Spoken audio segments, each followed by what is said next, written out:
గ్రామాలను రక్షించుకోవాలనేటువంటి సదుద్దేశంతో ఏర్పాటు చేసినటువంటివే గ్రామ దేవతలు. మైసమ్మ కావచ్చు, పోలేరమ్మ కావచ్చు, ఇప్పుడు ఉన్నటువంటి గ్రామ దేవతలు రేణుకేలమ్మ గారు, వీళ్ళందరూ కూడా ఈ గ్రామ దేవతలు పూజించుకునేందుకు బ్రాహ్మలే కావాలి, ఉత్తములే ఉండాలి, వాళ్ళు వేదాలు నేర్చుకోవాలనేది ఏమి లేదు. ఆ అమ్మవారికి నిత్య నైవేద్యం పెట్టుకుంటే సరిపోతుంది. మంత్రోచ్చారణ కూడా వాళ్ళకి చదివేటువంటి అవసరం లేదు. ప్రతినిత్యము దీపారాధన చేసుకుంటూ నైవేద్యం పెట్టుకుంటే సరిపోతుంది. కాబట్టి ఆ ఆలయాల్లో వాళ్ళు చేసుకునే విధంగా వచ్చారు. ఇంకా ప్రాసిద్ధి చెందినటువంటి పీఠాది ఆలయాలు కొన్ని ఉంటాయి, స్వయంభూగా వెలిసిన ఆలయాలు కొన్ని ఉంటాయి. దానికైతే మాత్రము ఖచ్చితంగా ఎదుర్వేదంలో కావచ్చు, సామవేదంలో కావచ్చు, చతుర్వేదంలో కావచ్చు, మనకి ఖచ్చితంగా ఆ ఒక వేదాలు నేర్చుకోవాల్సిందే.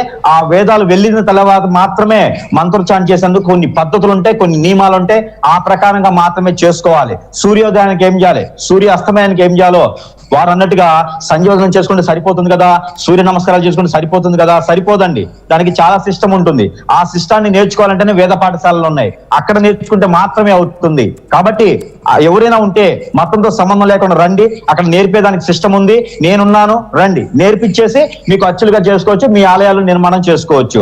కృష్ణ గారు వినిపించిందా? కృష్ణ గారు వారి మాటలు వినిపించాయి. అంటే మతాలకు అతీతంగా కూడా చెప్తున్నారండి కులాలే గారు, మతాలకు అతీతంగా కూడా రండి, అక్కడ వేదాలు నేర్చుకోండి, మీరు సైతం చేయవచ్చు అనేటువంటి మాటను మాట్లాడుతున్నారు. దీన్ని యాక్సెప్ట్ చేయవచ్చా? నేనేమంటున్నా, వారే ఏమంటుంటారంటే గ్రామ దేవతల పూజలు చేయడానికి పెద్ద మంత్రాలు అక్కర్లేదు అంటున్నాను. కానీ గ్రామ దేవతల పూజలు చేసే వాళ్ళు కూడా చాలా చక్కగా మంత్రోచ్చారణ చేస్తారు, నేను చూశాను. ఒకటి. నెంబర్ 2, ఇంకా ఈ గ్రామ దేవతలు కాక మిగతా వాళ్ళని పూజించే వాళ్ళకి మాత్రం వేద మంత్రాలు అవసరము, వీళ్ళకి మాత్రం అవసరాలు లేదు అంటే ఇది కూడా కింది కులాల దేవతల్ని వివక్షకు గురి చేయడమే అవుతుంది. కింది కులాల దేవతల పట్ల చిన్నచూపు ఒకటి. నెంబర్ 2 పాయింట్ ఏంటంటే, వేదాలు చదివించడానికి పాప మా పెద్ద ఆయన ఎవరో ఆయన రెడీగా ఉన్నాడు, అది మంచి సంతోషకరమైన వార్తే, అప్రిషియేట్ చేద్దాం. కానీ నిన్న నాగర్ కర్నూలు పూజ దాకా మీరు పోతున్నారు, నేను చాలా దూరం పోతున్నా అంటున్నాను. నేను మరీ మోడీ వచ్చినాక ఇక పూజ దాకా పోయి మీరు డిస్కస్ చేయడం అంటే ఆర్టీవీకి సాహసం ఉందని అంటున్నాను నేను. కానీ ఎంత పక్కన పెట్టేస్తే ఫస్ట్ నిన్న నాగర్ కర్నూలులో జరిగిన సంఘటన ఏంది? నాగర్ కర్నూలులో ఒక పసిపిల్ల తల్లి తనను తీసుకొని గుళ్ళోకి పోతే అక్కడ చేసినటువంటి బీభత్సం, అక్కడ జరిగిన మరణకాండ, అదే ఒకరిని చంపిరు అనుకుంటారు మీరు, నేను వేల లక్షల మంది అయితే జరిగింది అంటున్నా అక్కడ. అట్లా ఎవడు పోయినా కూడా ఇలాంటి శిక్షలు మీకు తప్పవు అనేటటువంటి ఒక డైరెక్షన్ మీకు అప్పర్ కాస్ట్ అనబడే సొసైటీ నుంచి వచ్చిందని 100% మనం ఎందుకు భావించకూడదు?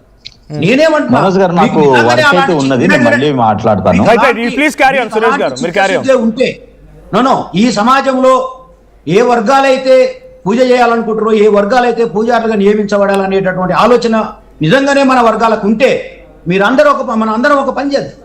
ఒక నోటిఫికేషన్ ఇష్యూ చేసి ఆ నోటిఫికేషన్ ద్వారా నిజంగానే వేదాల్లో ఇంట్రెస్ట్ ఉన్నటువంటి వాళ్ళందరినీ కూర్చోబెట్టి అక్కడ ట్రైనింగ్ ఇచ్చి దాని నుంచి మీరు పూజారులుగా నియమించి ఒక చక్కటి డైరెక్షన్ ఇవ్వండి. సమాజానికి సంకేతాలు పంపించండి. ఇగో ఈ ఎస్సీలకు సంబంధించిన వాళ్ళని ఇక్కడ పెట్టాం, బీసీలకు సంబంధించిన వాళ్ళని ఇక్కడ పెట్టాం, ఇగో ఇక్కడ పూజారులుగా వీళ్ళు పనిచేస్తున్నారు అని చెప్పేసి ఒక నోటిఫికేషన్ ఇవ్వండి. ఏ తిరుమల తిరుపతి దేవస్థానం చెప్తుర్రో, లేకపోతే ఏ దేవాలయాల్లో వీళ్ళు పూజారులుగా నియమించాలని చెప్తారు, అక్కడ 100% ఒక కాలం ఇచ్చి ఆ కాలంలో బ్రాహ్మణుడు మాత్రమే అన్న నోటిఫికేషన్లను నేను చూశాను. ఈ కావాలని మసిబూసి మారేడుగాయలమ్మడము, సమాజంలో కింది వర్గాలకు ఏ విధమైనటువంటి అధికారాలు హక్కులు లేవు కాబట్టి వాళ్ళని ఎట్లా అణిచివేసినా, ఎట్లా తొక్కినా, ఏది మాట్లాడినా చెంతదనేటటువంటి ఒక భయంకరమైన ఏమంటారంటే కబలింపు ఈ మధ్యకాలంలో ఎక్కువైంది. కానీ భారతీయ సమాజం అలాంటిది కాదు. భారతీయ సమాజం వేల సంవత్సరాలుగా అనేక కులాల, అనేక మతాల, అనేక వ్యవస్థల, అనేక ఆచారాల, అనేక సంప్రదాయాల ఒక నిలవైనటువంటి ఇది ఒక అద్భుతమైన ప్రదేశం. ఈ దేశంలో కొంతకాలం కొంతమంది చెల్లుతుంది, కొంతకాలం నడుస్తుంది.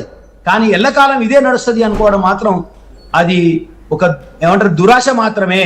ఈ దేశంలో బ్రాహ్మణులు కొంతమంది అడ్డుకోము, వాళ్ళకి సైతం మేము వేదాలు నేర్పిస్తాం, వాళ్ళకు నేర్చుకోవడానికి అర్హత ఉందన్నారు కదా, వాళ్ళు కూడా వేదాలు నేర్చుకోవడానికి అర్హత ఉందన్నప్పుడు కృష్ణ గారు వాళ్ళకు సైతం అర్హత ఉంది, వాళ్ళు నేర్చుకోవచ్చు, వాళ్ళు కూడా పూజలు చేయొచ్చు అనేటువంటి మాటని అదే వాళ్ళు మాట్లాడుతున్నప్పుడు ఎక్కడ అడ్డుకునే సందర్భాలు ఉన్నాయా? ఎక్కడైనా వేద పాఠశాలలో పలానా కులస్తుడికి వెళ్ళి వేదాలు నేర్చుకుంటే వద్దన్నారంటే ఇంకా మళ్ళీ మీరు అడ్డుకున్న సంఘటనలు దానికి ఎందుకు పోతారండి? నిన్ననే కదా మననే కదా జరిగింది నాగర్ కర్నూలు. అవును. మొన్న శ్రీరామనవమి నిన్ననే అన్న చూసిన పేపర్లో, శ్రీరామనవమికి దళితులు పోతే ఊరోళ్ళందరూ వ్యతిరేకించి వాళ్ళందరినీ హట్కాయించిపోయాక పంపించేసారు. అరే మీరు ఇంకా అడ్డుకున్నారా కాడికి వద్దు, ఇక్కడనే జరుగుతుంది కథ అంతా, మన కళ్ళ ముందర కనబడుతుంది. కళ్ళ కబోతుల్లాగా చాలా మంది మనోజ్ గారు చాలా మందికి తెలియనట్టుగా నటిస్తున్నారు, ఇంక్లూడింగ్ బ్యాక్వర్డ్ క్లాస్ ఎస్సీలలో ఉన్న నీతిమంతులు, పెద్ద పండితులు, ఫిలాసఫర్స్ అనుకునేటటువంటి వాళ్ళు, నాయకులు అనుకునే వాళ్ళు కూడా ఏం తెలియనట్టు నటిస్తున్నారు. కానీ ఈ దేశంలో ప్రతిరోజు హింసకు గురవుతున్నది ఈ దేశంలో ఎస్సీ ఎస్టీలు ప్రధానంగా. ఎస్టీలు కూడా పక్కన పెడితే ఎస్సీలు ప్రధానంగా ఈ రోజు కూడా అంటరాని వారుగానే ఉన్నారు. ఒక పీఠాధిపతి స్టేట్మెంట్ ఇచ్చిండండి, వాళ్ళ గుడి ప్రవేశం లేదు అని. నీ వేదం నిరాకరిస్తుంది వాళ్ళ గుడి ప్రవేశాన్ని అని చెప్పిండు. ఇంకా మనం ఎక్కడ ఇంత పెద్ద టెక్నాలజీ, ఇంత గొప్ప టెక్నాలజీ అభివృద్ధి అయిన ఈ సమాజంలో ఈ రోజు కూడా అలాంటి సంఘటనలు జరుగుతుంటే ఏం జరగట్లేదు, అంత మంచిగానే ఉంది. అందరు మీ ఊర్లలో చెప్పండి. ఇప్పుడు మిమ్మల్ని ఒక ప్రశ్న సూటిగా అడుగుతున్నా, ఊర్లలో ఇవాళ ఎస్సీ కుల